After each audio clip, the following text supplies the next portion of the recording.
dalam banyak kasus mudah sebenarnya mengindikasikan mana yang kasus kepentingannya hanya uang atau konteksnya politik atau sedang advokasi. Bismillahirrahmanirrahim. Assalamualaikum warahmatullahi wabarakatuh. Selamat datang di Hipotesis Hikmah Podcast Isu Strategis dari Lembaga Hikmah dan Kebijakan Publik PP Muhammadiyah. Saya Putri dan hari ini kita akan membahas topik yang tentunya menarik banget buat kita bahas, yaitu tentang aktivis lingkungan dan peretasan akun digital. Nah, di sini kita bakal bahas mulai dari pengetahuan lebih lanjut tentang aktivis lingkungan, peretasan akun digital, dan bagaimana melindungi diri dari bahaya online seperti peretasan akun digital ini. Nah, di episode podcast kali ini kita ditemenin narasumber yang sangat luar biasa, yaitu seorang aktivis lingkungan dengan pengalaman yang luar biasa tentunya. Selamat datang Bapak. Selamat datang. Mungkin lebih langsung aja Bapak bisa memperkenalkan diri terlebih dahulu kepada para hipotesians di rumah. Terima kasih, saya Wahyu. Saat ini di bidang kajian politik sumber daya alam, Lembaga Hikmah dan Kebijakan Publik, Pimpinan Pusat Muhammadiyah. Terima kasih. Nah, oke. Mungkin kita lanjut aja, bisa kita awali dengan cerita dari Bapak Wahyu ini. Bagaimana sih perjalanan Bapak Wahyu ini dari awal sampai menjadi aktivis lingkungan seperti sampai saat ini? Gimana Pak? Dari mana awalnya? Sering kita nggak sadar sebenarnya lingkungan sesuatu yang dekat, dan singgungan pertama kali sebenarnya justru dimulai, saya masih ingat, rencana pemindahan TPS di Bantar Gebang ke Bojong waktu itu di Bogor. Keterlibatan, kemudian cerita bagaimana masyarakat berjuang menjadi catatan sendiri.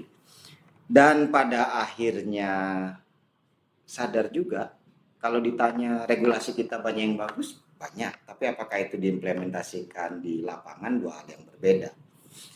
Misalnya begini, dalam 2-3 tahun terakhir begitu kita mendengar banyak kriminalisasi, kekerasan, ancaman, dan hal yang sama juga terjadi dalam perjalanannya itu. Ya, Undang-Undang kita pasal 66 Siber menyebutkan siapapun yang perjuangkan lingkungan hidup tidak bisa dipidana, dituntut secara pidana maupun perdata. Tapi faktualnya bicara berbeda.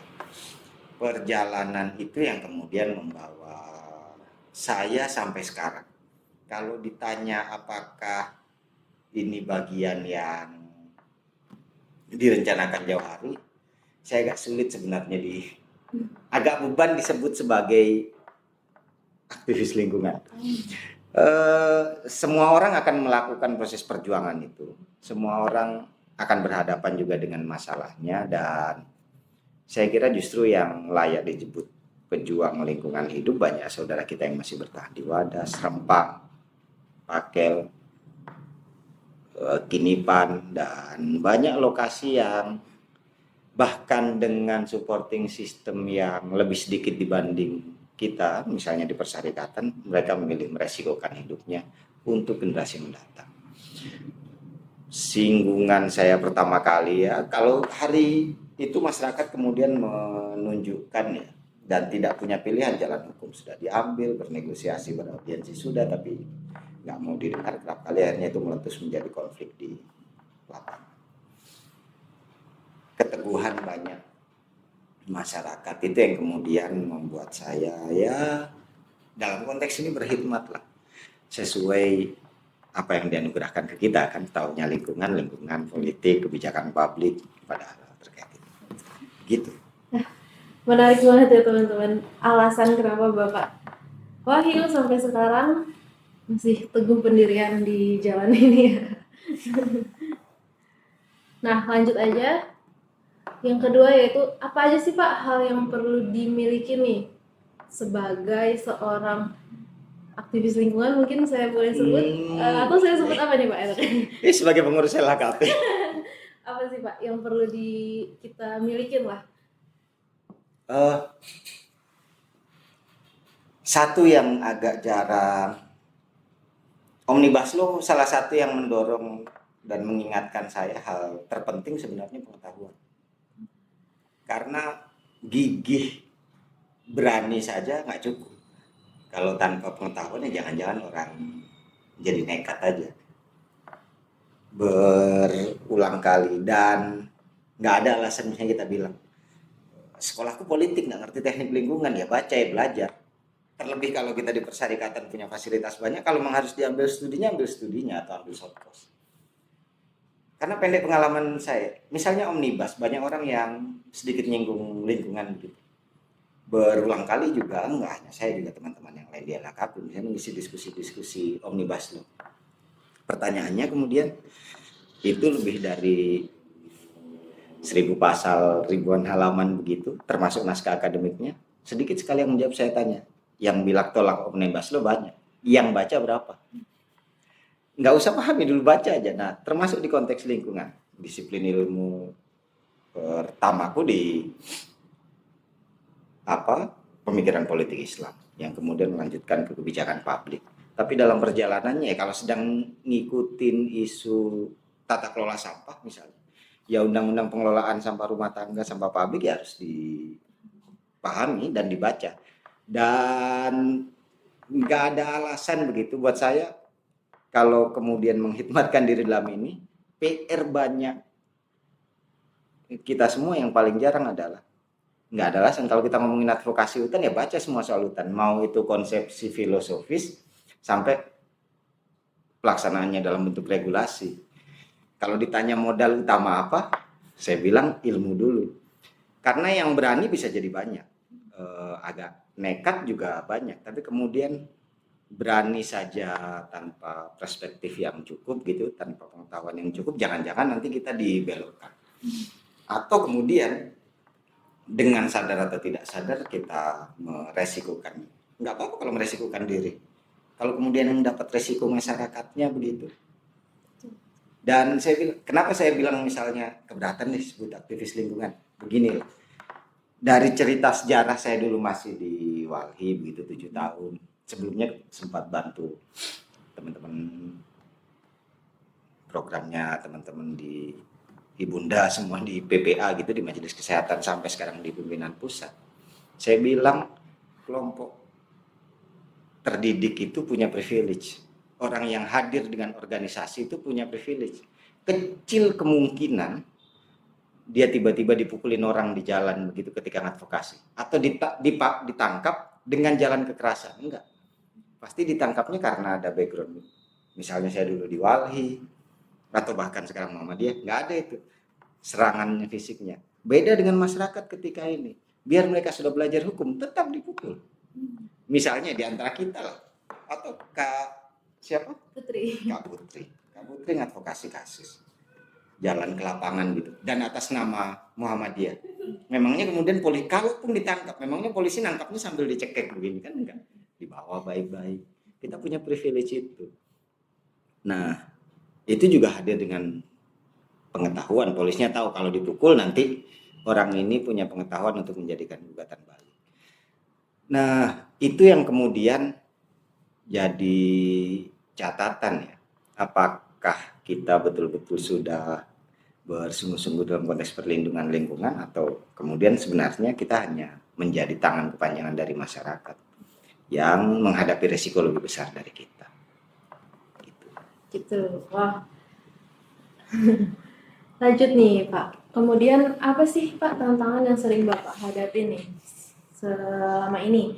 Mungkin tantangan gimana, baru-baru ini tuh ada kasus yaitu peretasan akun digital Pak, yang mungkin berhubungan nih dengan aktivis lingkungan. Misalnya nih, dari yang saya tahu ada kasus peretasan akun Instagram dari mantan calon wakil presiden kita, Bapak Mahfud MD, yang pada bulan Januari 2024 kemarin akun Instagramnya itu sempat diretas, Pak. Nah, peretasannya itu dia mengunggah video berdurasi 12 detik tentang tentara Israel. Nah, ini kan menjadi suatu masalah tentunya ya, Pak. Nah, menurut Bapak sendiri gimana sih Pak? Bagaimana menanggapi tentang hal-hal kayak gini Pak? Kita menghadapi dunia baru memang ketika proses digital hadir. Ada kesempatan yang datang, tapi pada saat yang sama juga ruangnya kan ancamannya juga bertambah. sebenarnya soal kebijakan undang-undang perlindungan data pribadi ada. Pertanyaannya itu dijalankan atau tidak. Kalau kemudian selevel menteri saja punya ancaman itu, saya mau kasih kasus yang lebih ngeri sebenarnya. Indonesia itu punya bank data namanya Pusat PDN, Pusat Data Nasional, dan punya backup yang secara administrasi disebut PDN Nasional Sementara. Pekan ini, kemarin gitu, di pekan ini, pekan sebelumnya data PDN jebol. Itu isinya semua KTP kita, gampangnya begitulah ya. Imigrasi datanya jebol. Data imigrasi ada nomor HP-nya. BAIS, intelijen antara, datanya sedang dijual di dark web. Jadi dalam pekan ini berentet itu PDN, imigrasi, BAIS. Pertanyaannya kemudian tanggung jawab dalam konteks kelola itu bagaimana? Kemudian jika ada yang diretas, kerap kali dilihat konteksnya politik, apakah konteksnya sedang melakukan advokasi terhadap kebijakan publik. Karena hal yang sama kan kerap datang. Misalnya ini contoh saja, beberapa pengurus LKP turun ke lapangan berkonflik. Pulang begitu beberapa orang pimpinan, ketua, tiba-tiba kalau nggak di take over, kasusnya pernah terjadi, atau kemudian ada yang bikin cloningan kah, maksudnya akun yang sama begitu untuk mengawasi dan menyebarkan ini, yang kemudian melakukan framing seakan-akan yang melakukan si individu yang punya akun itu. Pertanyaannya apakah itu praktek negara atau bukan? Dan kita nggak pernah bisa jawab itu. Dalam konteks operasi intelijen kita juga nggak punya mekanisme disclosure informasi dari kerja-kerja yang dilakukan oleh negara. Kalau di beberapa negara Eropa termasuk Amerika begitu, ya kalau dia habis melakukan operasi intelijen 30 tahun kemudian misalnya harus dibuka sehingga kita tahu ini negara atau bukan. Beberapa perangkat sebenarnya mulai mengidentifikasi mana yang apakah toolsnya yang digunakan itu milik perangkat, diduga milik perangkat negara atau kemudian hacker untuk kepentingan uang atau apapun. Karena biasanya begini, sama seperti dalam kasus PDNS itu Pusat Data Nasional Sementara itu, begitu ransomware-nya ditanam, meminta ganti untuk kemudian dibuka kuncinya dan data itu bisa diakses lagi minta 8 juta US. Saya lupa 6 atau 8 juta US. Baru beberapa hari yang lalu. Nah, ada upaya, ada pengabaian begitu terhadap pelindungan data pribadi. Kalau misalnya saya orang jahat, konteksnya misalnya, andai kata saya perusahaan yang sedang melawan, kan tinggal cari datamu, bisa mudah dengan dapat nomor. Kalau itu nomor utama yang terhubung dengan perangkat keras kita, apakah itu HP, apakah itu laptop, ada yang pakai m-banking misalnya, dari nomor dan itu bisa di take over, selesai sudah. Apalagi kalau yang melakukan negara. Dalam banyak kasus, mudah sebenarnya mengindikasikan mana yang kasus kepentingannya hanya uang, atau konteksnya politik, atau sedang advokasi. Sepanjang tiba-tiba nggak ada yang meminta ganti rugi apa macam-macam, jadi ruang politik. Gampangnya gini, kalau kemudian Mahfud MD sebagai Menko Polhukam itu bisa jebol, apalagi perangkat kita, dan kita nggak pernah, repotnya begini, dalam berkali-kali insiden negara tidak menunjukkan keseriusannya dalam konteks perlindungan data pribadi kita, dan itu jadi resiko. Kalau saya yang beli datanya punya KTP teman-teman gitu, terus saya buat pinjol, yang dikejar kan yang punya KTP. Begitu. Sebenarnya pertanyaannya bukan soal Mahfud MD-nya kali. Kalau Mahfud MD saja itu tiba-tiba diretas, gimana kita? Gimana misalnya ada warga yang mudah sekali HP-nya diambil alih, bahkan bisa jadi nggak cukup punya literasi digital untuk melindungi perangkatnya. Begitu sih. Sangat menjadi ancaman banget ya Pak hal ini. Sebenarnya yang jadi ancaman bukan kasusnya, aktor siapa yang dibaliknya. Siapa ya? Itu yang jadi pertanyaan. Nah, lanjut nih Pak. Menurut Bapak sendiri, bagaimana sih perilaku kita yang tepat ini untuk menghadapi tantangan peretasan akun digital ini Pak? Bisa saja kan kita sebagai yang bukan politisi, sebagai warga biasa nih bisa aja biasa terkena penipuan gitu Pak. Atau tiba-tiba perangkatmu diambil terus digunakan buat pinjol. Eh, dalam konteks ancaman terhadap publik ya, agak sulit itu menghindari. Yang bisa kita mitigasi, gampangnya begini, ancaman itu pasti datang seperti hujan. Pertanyaannya, sebelum hujan kita bawa jas hujan atau payung nggak? Atau kutanya, dirimu masih studi?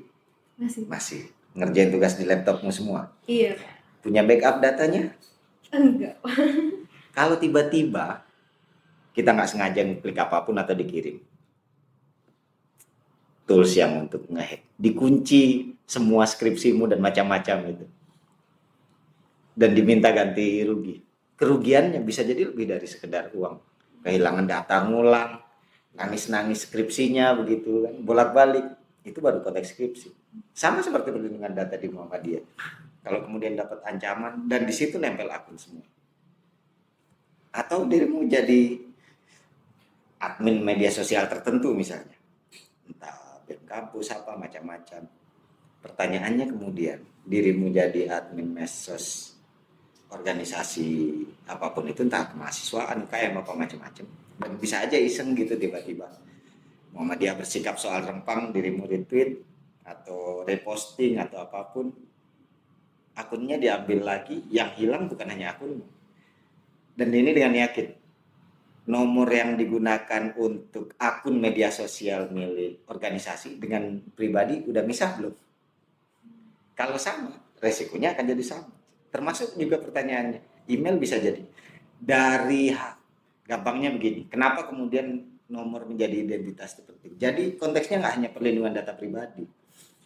Negara juga harus mengakui itu bagian dari hak yang melekat kita terhadap informasi.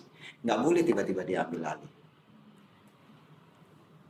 Kalau nomormu diambil alih atau tiba-tiba digunakan orang lain, akun media sosial di situ, saya percaya pasti pakai MBG, pakai e-wallet, mau dia OVO, dan macam-macam. Nggak boleh nyebutin kecuali mereka masuk promosi. Nah, kalau satu nomor saya hilang, kerugiannya besar itu. Belum lagi nomor identitasmu sebagai individu. Terus tiba-tiba WhatsApp orang tua, minta biaya kuliah, ganti rekening. Padahal hanya dari satu perangkat. Nah, itu yang kemudian jadi PR. Sementara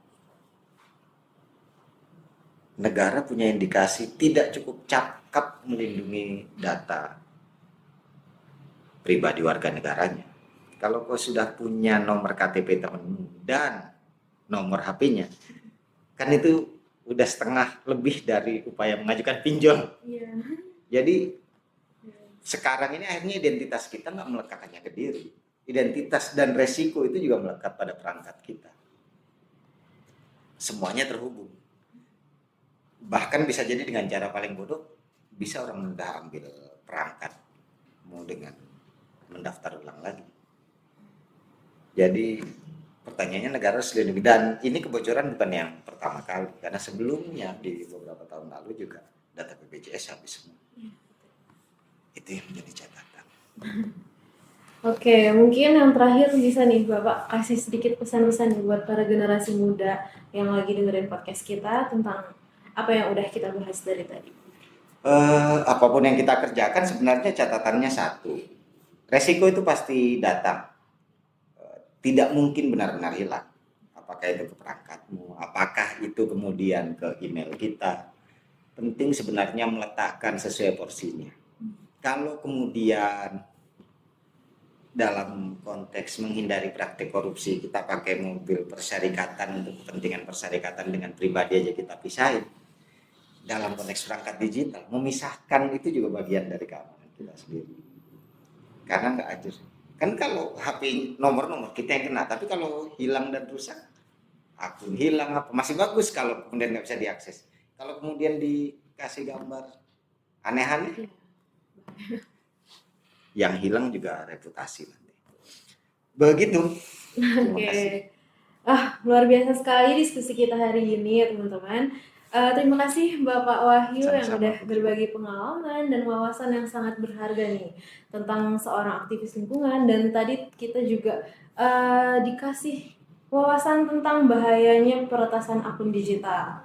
Eh, Lanjut, bagi para pendengar yang mau lebih mendalami topik ini, jangan lupa untuk mengikuti episode-episode berikutnya dari Hipotesis Hikmah Podcast Isu Strategis. Terima kasih telah mendengarkan Hipotesis. Sampai jumpa di episode berikutnya. Saya Putri, pamit undur diri. Wassalamualaikum warahmatullahi wabarakatuh. Waalaikumsalam. Terima kasih, Mas. Terima kasih.